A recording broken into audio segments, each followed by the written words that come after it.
Welcome to this very special edition of the KJ Masterclass Live, the show which ensures that you profit from your time spent here with experts, either through their industry insights, information, or simply learning from them. And today we have Dr. Doug Wheeler. He is a men's therapeutic guidance coach, and we'll be talking about men's mental health and healing. Welcome to the show, Dr. Doug.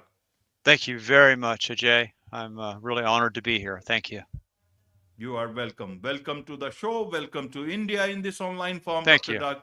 And I'm sure not just in India, but a lot of people across the world will benefit from what we are going to talk right now. We'll understand about men's emotional wellness, men's inner emotional landscape, how one can heal them. We'll learn all this from you. But before that, let's learn a bit more about your journey, about your background, so that people know a bit more about who they are listening to. Oh, great. So I've been a clinical therapist, a psychotherapist for, I think I'm in my 35th year. And I recently, within the last year, have transitioned into a coaching model, which allows me to work outside of the state where I'm certified. Practiced in the Seattle area for, well, the majority of my adult career. And I recently moved to Oregon.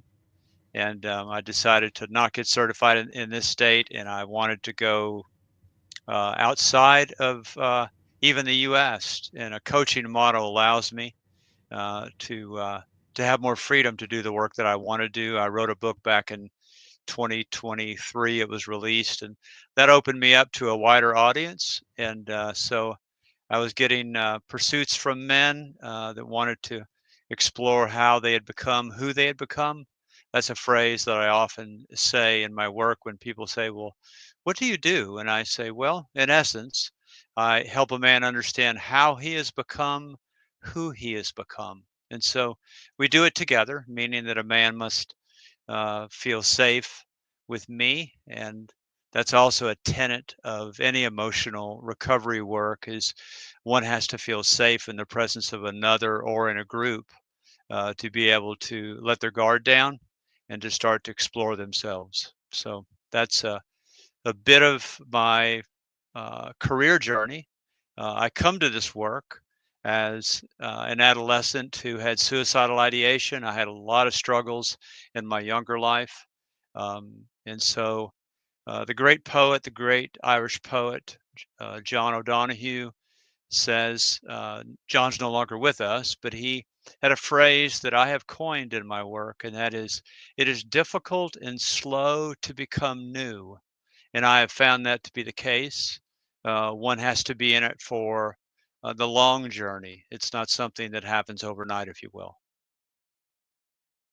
Right, right, Dr. Doug. In your case, you have also, struggled and understood these things yourself in terms of anxiety, in terms of Yes.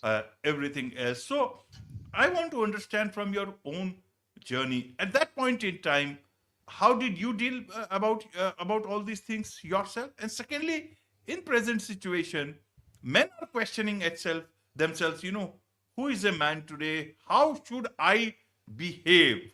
Yes. Whether I should act more masculine, feminine, or anything else, or should he be like a something else who can keep on changing colors as per the requirement. Help Yes. us understand about your part of your journey. How did you deal with it, and exactly how should a man deal it today? Because he is under a lot of pressure. Sure is true. And men are really, really forced to perform. And we're taught that from an early age to what you just said, Ajay, and that is there are these um, images and somehow these visions are cast about what is a true man, how does a man think, how does a man feel, or how is he supposed to think and feel and act. Let me start with the second part of your question, and then I'll get to the first part about my own personal journey. I uh, I've read a lot of Carl Jung, and I ascribe to what I believe is true about the essence of a human being, and that is that we have masculine and feminine energy inside of us. And so uh, that is a way to think about rather than just being a man, which is often cast as masculine and tough and guarded and performance based and measured by productivity. Um, I'm finding in my work, and I find it in my own personal journey, is that the feminine aspect, uh, the softer parts of the emotional landscape of the inner life, is where many men are shut off from. And so uh, many times you can access those things from how a man was parented, and what his early experiences were in his family life and, of course, in school. I struggled immensely as a young man, as I said earlier, and I had a conversion experience when I was 18 years old that rescued me from my suicidal ideation. I had a very difficult relationship with my father. I had an enmeshed relationship with my mother, which means that we were close, and at times too close. And so, meaning that there were times where I performed like somebody who um, would help her in her own emotional life, and that's a lot to put on a kid. Um, and that was a tough journey for me. I've been diagnosed as ADHD, and I didn't, and that's an adult diagnosis. So I've never understood my journey better than I understand it now at the age of 65, soon to be 66. There's a lot of current research on being neurodivergent and the challenge that that creates. So I've looked back at my life and have understood much of my own internal struggle with self-image and self-confidence through the lens of being neurodivergent. And ADHD is something that many times is misunderstood, misdiagnosed, but it is a true condition. And it's a disability until it becomes an ability. It's a disability until it becomes something that you own and you realize that there's skills and benefits and things that come along with it. But most kids with ADHD, like myself, struggle immensely with self-confidence to the point of feeling like they don't have a sense of self. So my journey has been a slow journey of a lot of therapy. And so, as I say to people, I've been on both sides of the room. I've sat on the couch, and I've also been the one who's helping people sit on the couch, if you will. Couch being that's where people typically would sit in my office. All my work now is virtual. Um, I never thought that the work would be successful virtually, but it actually is. And I've found it to be kind of seamless going from meeting with people face to face. The concept of 10,000 hours. It takes 10,000 hours to become good or an expert at anything. And I, the other day, sat down and realized I put about 50,000 hours into my journey of providing therapy. So I've come to a place to say, I know, well, I know what I'm doing. I know how to meet a man, to create a container of safety, and then we begin to explore what's going on the inside. Absolutely. Absolutely. You know how to meet a man. Does Yes. the society know how to meet a man, where to meet the man? Mm, Should they meet him at his masculine stage? Should they meet uh, him at his feminine stage? mm, Should they meet him midway? Should they meet him anywhere else? And also women, where should they meet a man? Help us yes. understand from that point of view, Dr. Duck. Well, Jay, that's I could tell that you're asking that from a place of experience, that we're shaped by the environments that we live in and play in and perform in. How does a man discover himself in the context of others? I think many times it's in a men's group. Um, but I really think that in the last 15 or 20 years, and maybe longer than that, Ajay, and I don't think this is going to change. I think men discover themselves in the context of a therapeutic relationship. And if that meeting with a therapist, I've had male therapists and I've had female therapists.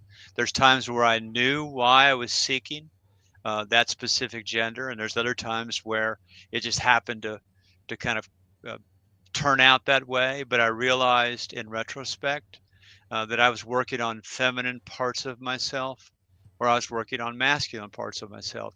Now, it would be very, very easy to think, well, if you're working on masculine parts of yourself, then you were meeting with a male therapist. And if you're working on female, but that's not the case.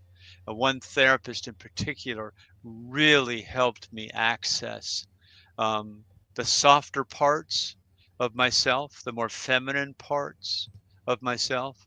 And I learned to cry with that therapist, and I had been shut down for years, and I cried a lot with that therapist over about a 2-year period of time.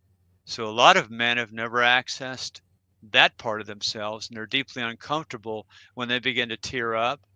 And so I think that's a muscle that you have to really work. You have to go through the process of feeling your emotions, and that can be very threatening. Um, and to your point, a society many times has some pretty strict rules about uh, men not crying or not crying. And I think those things are changing. I mean, I've seen a lot in my 35 years of doing this work. I grew up in the 50s and 60s and early 70s. Those are my teen years. Things have changed. The landscape has changed a lot for the better in regards to men being able to access their emotions. Men are often misunderstood, Ajay, in regards to their anger. I was working with a man this week, and he was using anger as a way to represent. Somebody had told him, "You're an angry person. You scare me. You're too intense."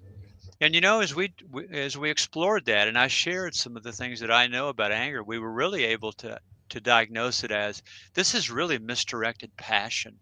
You're very passionate about this, and you have strong defenders within yourself. And so you have these defensive strategies that many times scare people about your intensity. But he was just seeing it as I need to just manage my anger. And I was helping him see this is coming from a rich place inside of you, of your passion. Now you need to know how to manage that, and you need to know how to represent that to others. So we're working on some of those things of him being able to regulate his passion. Some of that also comes out of his own pain in places where he's been significantly misunderstood. The great psychologist Carl Rogers said, "What's most personal is most universal." And so I use that man's story and say that man's story applies in essence to a lot of men, or maybe all men's stories. What's most personal is most universal. Most men's anger is misdirected and misunderstood, most importantly by the man himself, and then the people that he ends up hurting, often in a family system or in the workplace. And he's just literally diagnosed as you're angry and you need to go to anger management. Well, really, he needs to be able to understand, where is this passion coming from? And many times it's misdirected, it is mismanaged, but in essence it's good, it's not a defect. Right. So, what is it that men want to tell through their anger? And you said it's misdirected, and in a way, it is good. Many a times, they try to tell something else than what they are showing at that Mhm. point in time. How should men, or what should men know more about their anger? How should people, It's a great especially question. closer to them, should understand the man's anger, especially those men who are part of their, immediate family or anywhere else, so that they know they like the man, but they perhaps do not like Mm, that angry man. that's And the right. angry man also perhaps does not like his anger, but then that anger he's trying to convey something through that anger. How should both sides understand this part of the man who is It's a great important to himself and also important to people around him? it's a great question, Jay. Thank you. Um, I think the essence of the anger is a deep desire and need to be understood. And so I think men and women are so often misunderstood and don't represent themselves well about how they think and how they feel and even how they act. So there you're looking at a lot of disorganization within inside of a person in regards to disorganized thoughts and disorganized feelings. And so a lot of the inner work is self mastery work.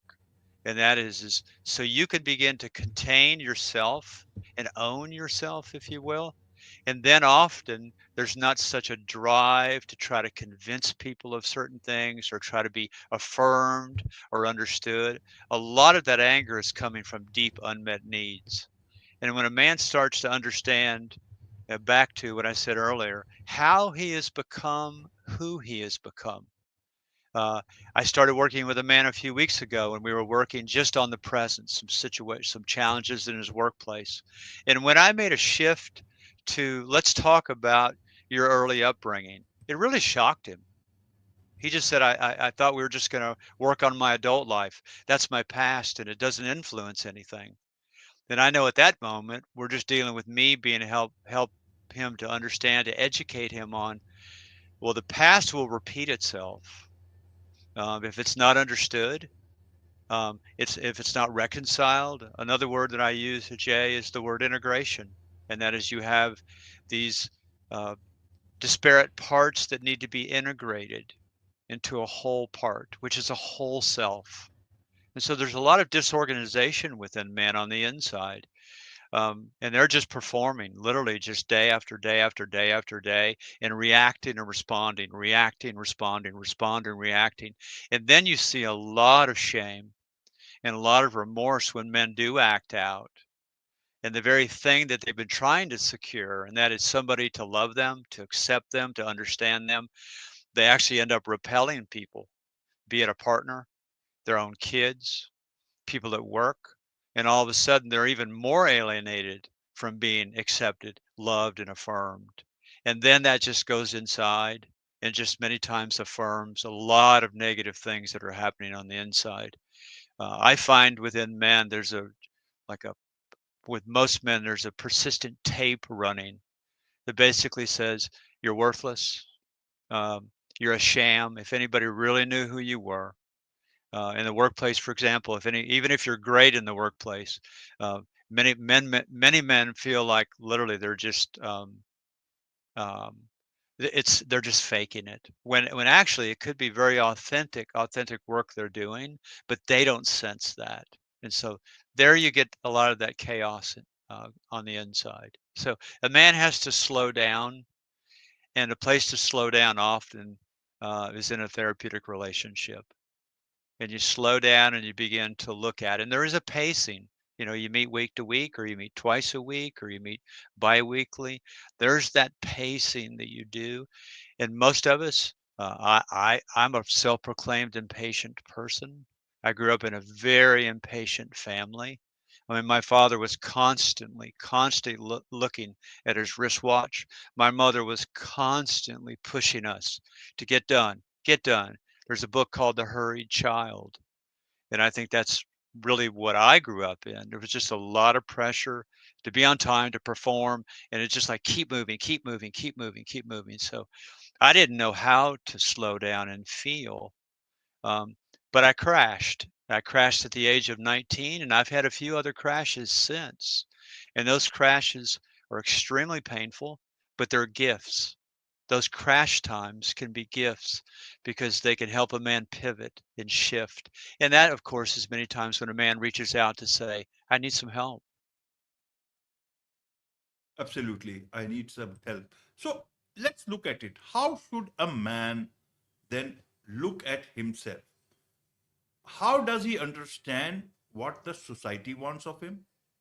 How does he understand what people around, what his relationships want from him? And certainly, how should he understand what he wants of himself? And how should he prioritize himself over all the relationships Mm, that makes him what he wants to be? yeah. How does it? Is it a easy job? Is it a lot of mind balancing that is required? Or does he again use his anger for this? Or is there a way out of a man?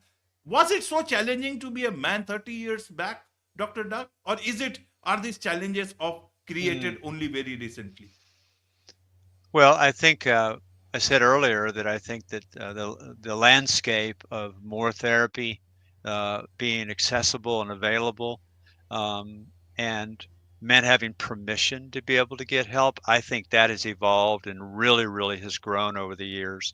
But equally, I think the challenges that men have and the pressure on men, financial pressure, work pressure, home pressure, um, political pressure, uh, if they're a part of any religious group, many times pressure within that to believe certain things. And if you don't believe them any longer, you won't be accepted in that space.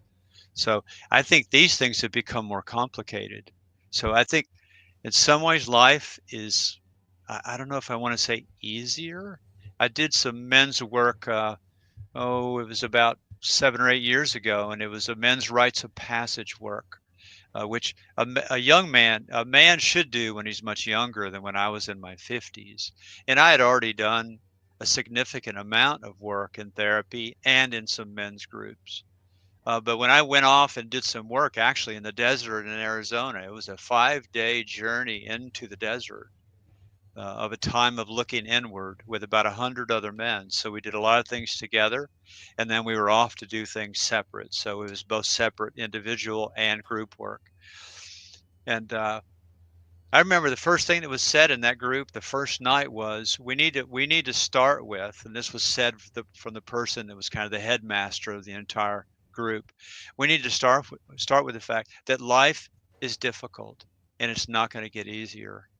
And I remember having a reaction to that, like, well, that's kind of a negative place to start. I mean, there's a lot of beautiful things about life, but I really think it's true to really even understand the beautiful things. Life is hard. Um, and yeah, life is difficult. So in some ways, I think things have evolved to make it easier, if you want to use that term. And I don't know if it's more difficult than it's ever been, but I think it's more complicated.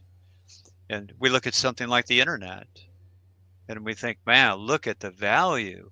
I mean, look what we're doing. I mean, you're in India and it's 11:30 or 12 in the afternoon, and it's 10:30 at night. It's amazing the fact that we're connecting this way. It happened literally, and just boom, we're on. You and I've got a better connection than I might have with somebody that's 5 miles away. But we also know that a lot of men are lost on the internet. And so men talk to me quite often about their phone addiction and their computer addiction. And of course, the things that are available. I mean, you can talk about pornography and you can talk about internet gambling, but you can also just talk about the time suck of just doing your work and then being on YouTube, um, and waking up in the morning and the first thing you do is reach for your phone. Most of the men that I work with, I think this is fair to say, let's say a lot. I don't know about most. Um, they go to bed with their phone. Their phone is with them. The last thing they say goodnight to, if you will, is their phone. The first thing they wake up to is to reach for the phone. So uh, there's benefits of what all that brings, but not all progress is beneficial. So it's complicated. Men need a safe place, Ajay. Men need a safe place to slow down. And that this can happen even outside of a therapy room. It can happen with a mentor. It can happen with a sage. It can happen with in a business entrepreneurial relationship. It can happen with your priest or your pastor, male or female, is to slow down and to start to identify how you're thinking and how you're feeling and how you're behaving, and start to explore those as if you're watching a scene in a movie. I do a lot of role play work, and so I will ask a man to imagine himself in a different context so that he can watch himself and say, well, that's interesting. I'm watching myself as if I'm outside of the picture here. And that's a way to get a sense of, what are you thinking? What are you feeling? And do you like that person that you've become? And many times the answer is no. I'm ashamed of aspects of that person. And then we work from that place to reimagine themselves from the past in the present with their eye on the future. It's so rewarding work that I'm honored to do. It's so rewarding work. It's hard work, but it's so rewarding. Absolutely. There's much to learn and understand from you, Dr. Doug, about all these things. And I'm sure a lot of people would want to learn more about you, learn more from you, want to, if they want to get your services, your Yes. coaching, maybe they would like to. So, what's the best way for them to connect with you? Best way to find me is on my website, and I'll say it first and then I'll spell it out. So it's my first name, Doug, dougasguide.com. So it's DOUGASGUIDE, dougasguide.com. When I wrote the book I took the Bible story of Jonah and I reimagined his life from a place of a backstory.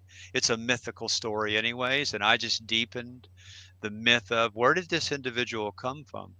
And I remember when the first title of the book was Jonah as Guide, and that I adopted that for my work, and I consider myself to be a guide. Do I teach? I do teach. Do I facilitate? Do I mentor? Am I a therapist? Yes, the coaching model doesn't allow me to diagnose with the DSM-5 any longer, and that's okay. I don't talk about medications, but I know how to refer out of the pharmacology piece. But I consider myself to be a guide. So if you know the concept of a Sherpa, if you go to the Himalayas, you hire a Sherpa, and a Sherpa guides you so that you don't fall off the cliff. And a good guide will say he learns as much from the person he's guiding because it's a relationship of mutuality. So I don't consider myself to be an expert, like I'm going to tell you who you are and teach you. It's really a guidance process. So dougasguide.com. Wonderful. With this, it's a wrap on this very special edition of the KJ Masterclass Live. Thank you so much indeed for joining us.